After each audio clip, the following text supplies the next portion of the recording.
So I'm going to talk, this is PasswordCon, but really it should be AuthCon or, I don't know, IdentificationCon or something.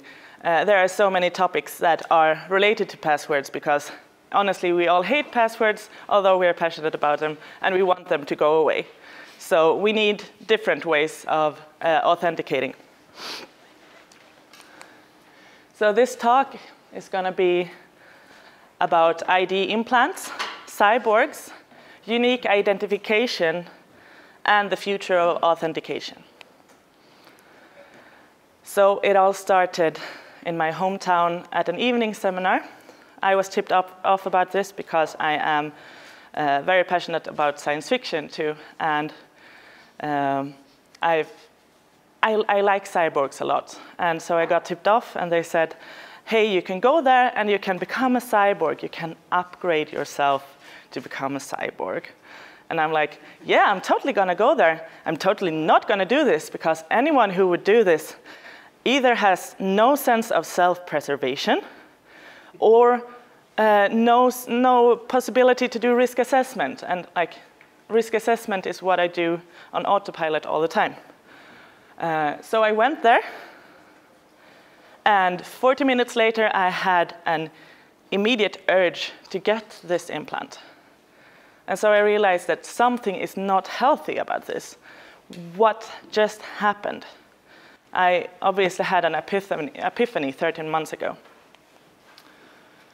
So what I really realized is that security geeks like me, we do the risk assessment, and we say, this, and this is the problem about this. This will never work. And the entrepreneurs there, who are very, very creative and doing stuff all the time, just do it like that.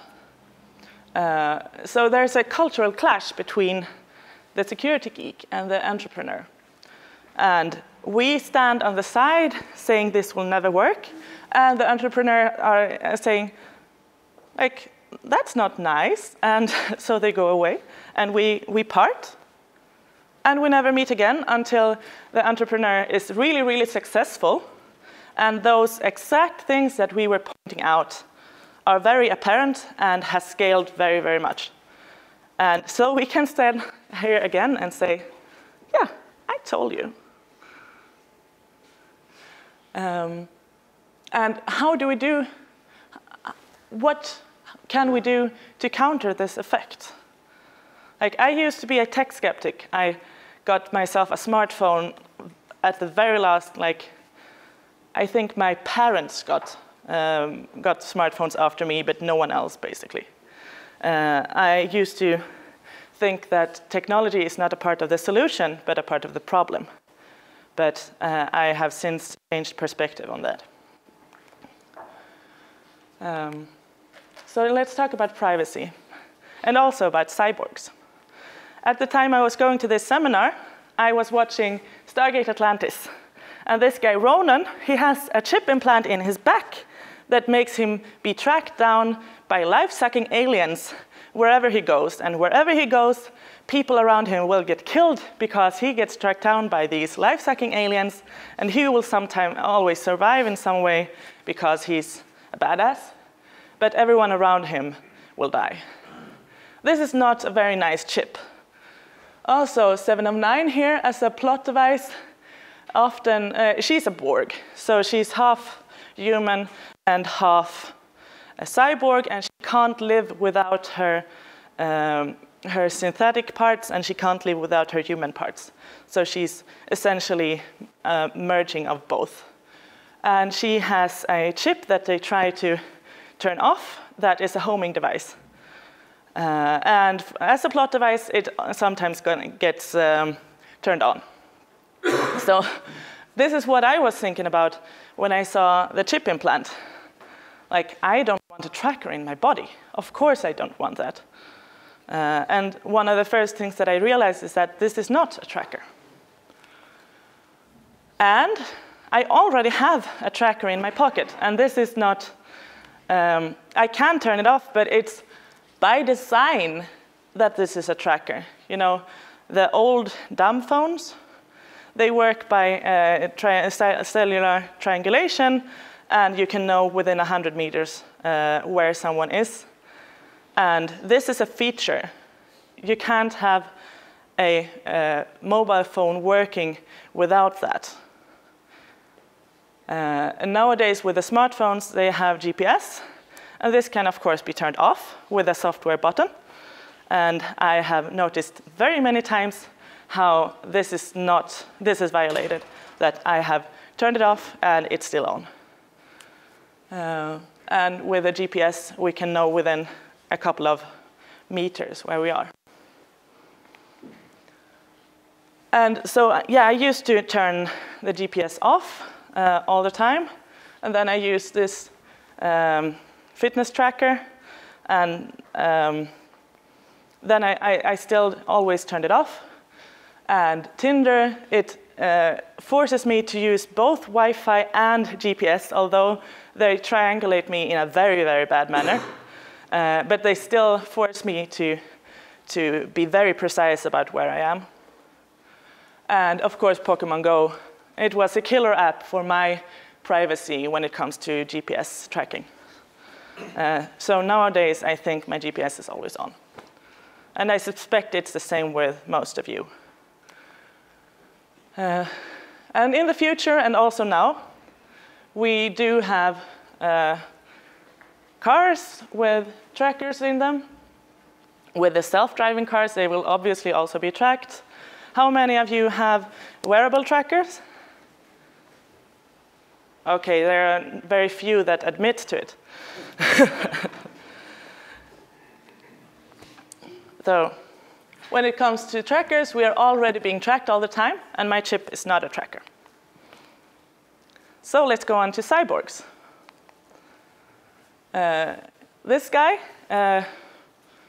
he's a cybernetic organism, living tissue over a metal endoskeleton. He's the complete opposite of me in his essence, because he's really an artificial intelligence in an android body who also happens to have living tissue, but that living tissue is just ornament. He doesn't need it. He just needs it.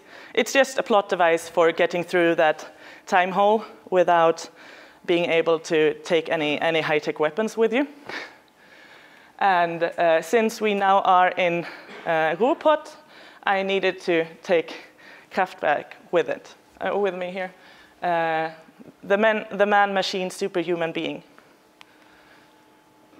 So the original definition is a space-age definition, 1960, a human being with bodily functions aided or controlled by technological devices. So here we have a pacemaker. It's implanted in the body. This is an insulin pump, which is attached to the body, but nevertheless, that person needs it in able to survive. This is an intrauteral device. This is a schematics for dialysis. And why is Malala here? She got shot in the head. And when she got shot in the head, she also lost hearing. And then they gave her this cochlear implant that made her regain her hearing in some way. So we can have a cyborg definition of implants. So you also have the hip implant here and my chip implant. And Malala, the intrauteral device, and the pacemaker is already is with us all along. And of course, in Germany, there is a organization for cyborgs. Of course there is. It's Germany, you know. So a cyborg is a human being with an electronic device implanted in or steadily attached to the body with the purpose of increasing individual senses or abilities beyond the occasional use of tools. Given this definition, you all are already cyborgs because you always carry around your smartphone, and you use it beyond the occasional use of tools. It can also be used as a unique identifier in most cases. This has been kind of a slippery slope, but nowadays, by this definition, you are all cyborgs. So a problem about cyborgism is that there are so many definitions. And some of them might not always fit your purposes. But one of the core functions is to regain or enhance bodily functions. And in the case of the cochlear implant, for example, you use it to regain or gain a bodily function, but it can actually also be used to enhance a bodily function into superhuman hearing. But this is, at the time, not considered ethical. So it's not been done on purpose, at least. So we are at PasswordsCon. I hope that most of you know the difference here, but I'm going to go through it anyway because of YouTube purposes, maybe, or because, yeah, it's always nice with a recap. Identification is, for example, my username. Authentication is my username combined with a password, for example. And after I've supplied this, I will get an access level, and that's my authorization. So authentication and authorization is not the same thing. Now I'm going to confess to a crime. So when I was 17 years old, 17 years and 354 days, there was a punk concert that I really, really needed to go to. And since it's Sweden, they are very, very hard on the age limits because of alcohol and such. So I did the only right thing. I borrowed my sister's ID. And now it's a question for you guys. Which one of these passport pictures is me and which one is my sister? So who of you think it's this one? And how many of you think it's that one? And how many of you think it's a trick question? Okay, so they're both me. This will illustrate the problem about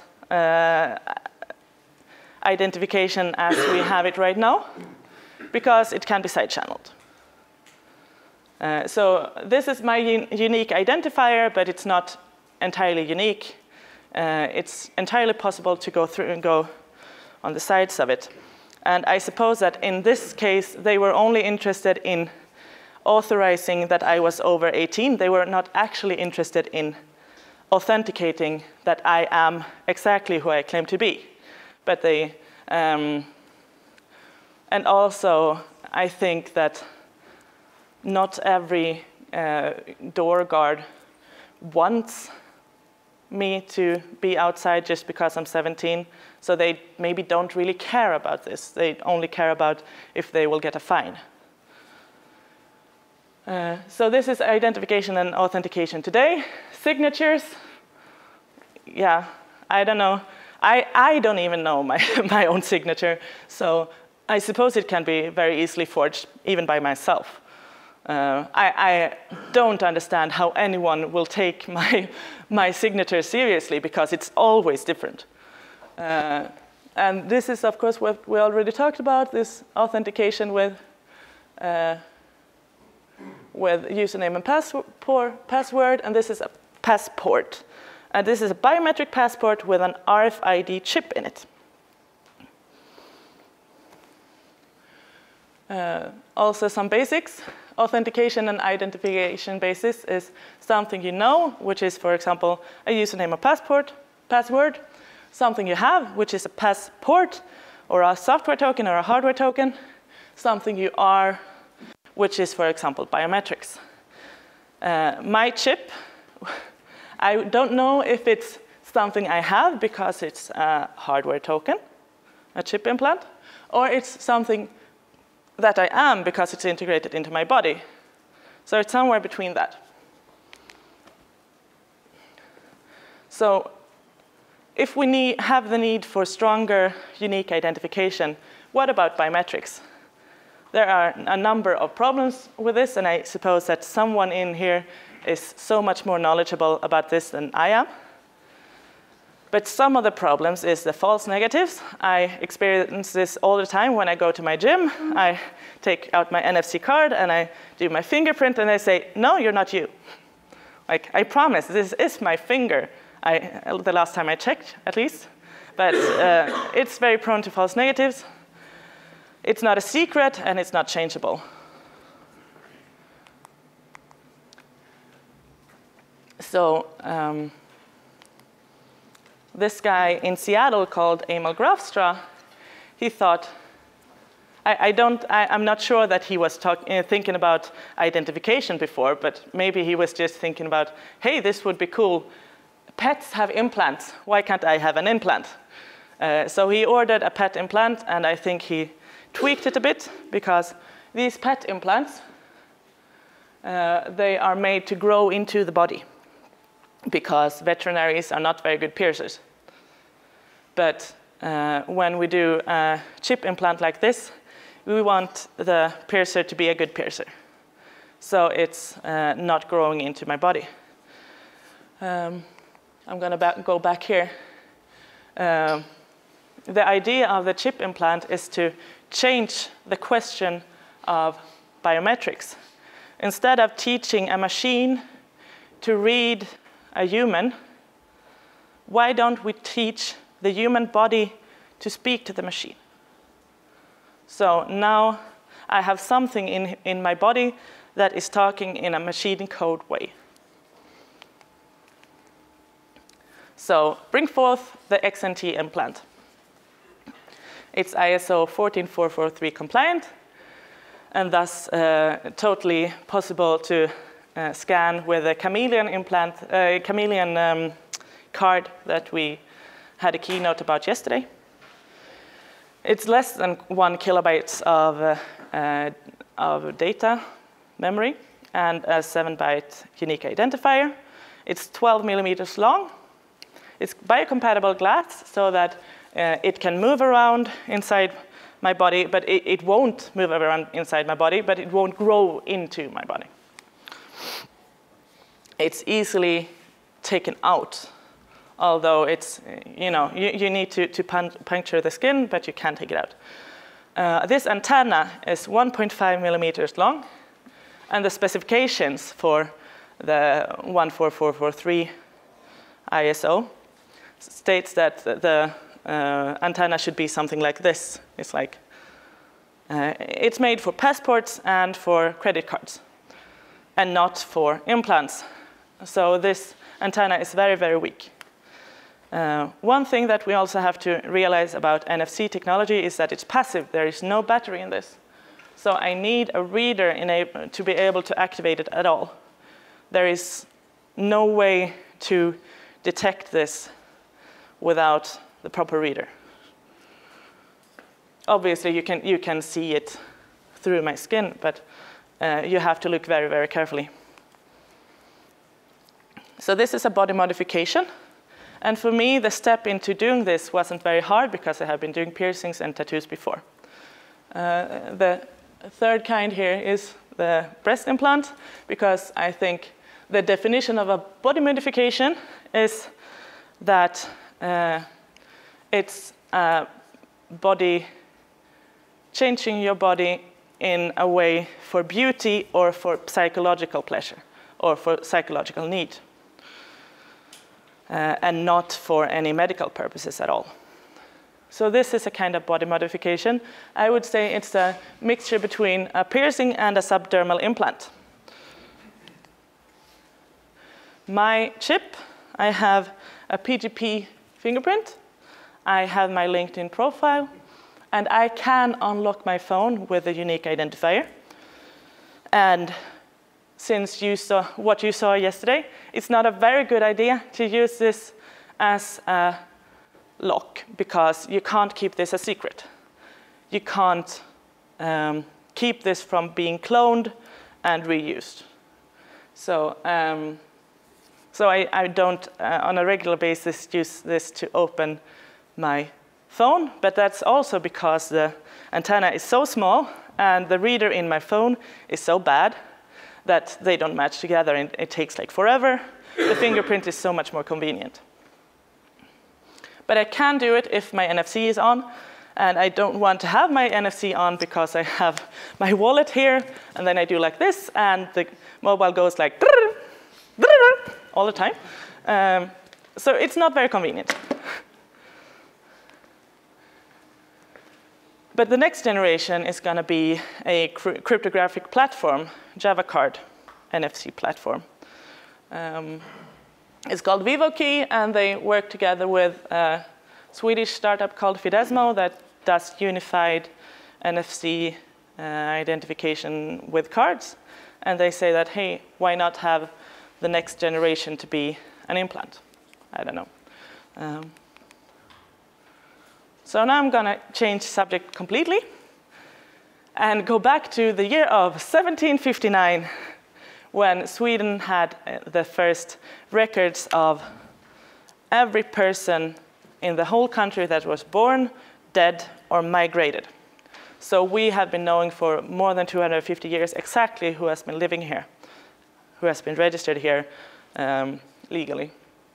And then came along the personal identity number, and since 30 years ago, these are now centralized.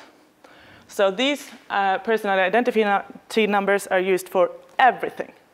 If you are in Sweden and you don't have one of these, you can't do much.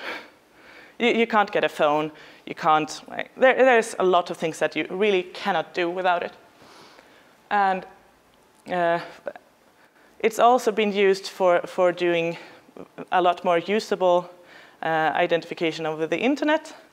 For example, on some e-commerce sites, I can enter my email, and then I can enter my personal identity number, and they will find my whole identity, where I live and everything, and then they say next, next, and it's done.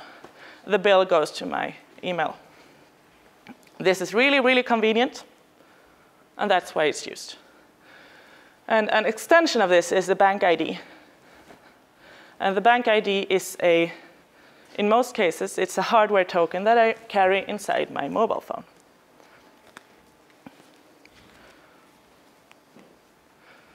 So we have 7 million of these. There are 10 million inhabitants in Sweden, meaning that almost everyone in the target group has a bank ID. There are 2 million authentications made with this every year now, out of which 130 million are not money-based. So they are towards authorities. For example, in this case, it's the employment service. And I'm identifying against it, and so I can log in a very nice two-factor way. So we are already used to this. We're already used to having unique identification done over the internet. So now I want you to philosophize about what 13% might represent.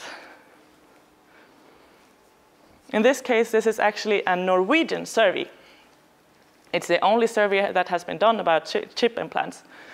And the question is, if, sorry, given that it is safe, are you willing to do a chip implant? Can I have some water? Sorry. I do have some here.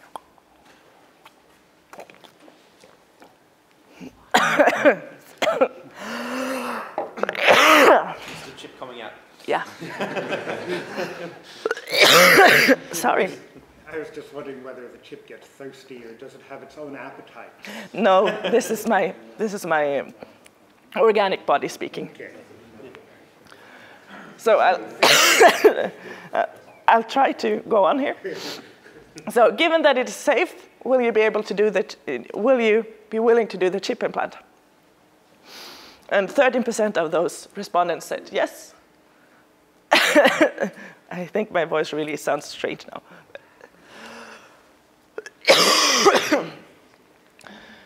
And this is the only survey that has been done about this. Norwegian and Swedish society are quite similar, and you also have the bank ID. So and I suppose you're also very tech sensitive, like we are. Trend sensitive, I mean. So I believe the prerequisites, yeah, just fill it up, for a positive ID chip revolution is societal acceptance for unique identification over the internet, societal acceptance for body modifications, and open, secure, safe, transparent hardware and software. And in this case, this chip is not, it's proprietary. Do we really want proprietary parts in our body? I don't know. So here are some open questions, and I suppose, yeah, I can leave them. And now it's up to you to give me 100 questions, I suppose.